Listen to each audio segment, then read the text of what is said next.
Haloo, haloo. Kuuluuko se? Kyllähän se varmaan kuuluu. Herra jestas, kun aika rientää. Meikäläisen ensimmäisestä videostahan on jo kulunut melkein 2 vuotta. Eiköhän olisi korkea aika meidän tehdä jo tästä hirviöstä reemake, vai millä nimellä ne nykynuoret sitä oikein kutsuu? Ootko sä koskaan kuullut Skinwalkerista? Skinwalkeri on suomeksi ihokäve. Ihokäve? Onko näin? On se.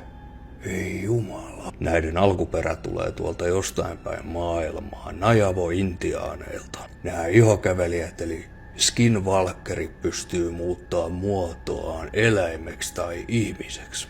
Skinwalkeri pystyy imitoimaan eläimen ääntä houkutellakseen uhrin luokseen.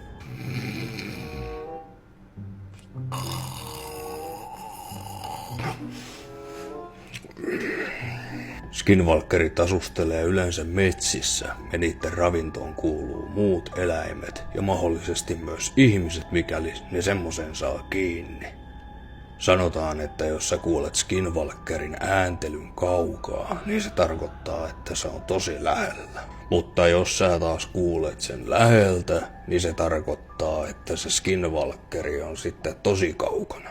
Mä muistan silloin joskus talvisota-aikaa rintamalla me ammuttiin näitä Skinwalkereita ihan ihan tuosta noin vaan. Joo, ja sitten... Ai mitä?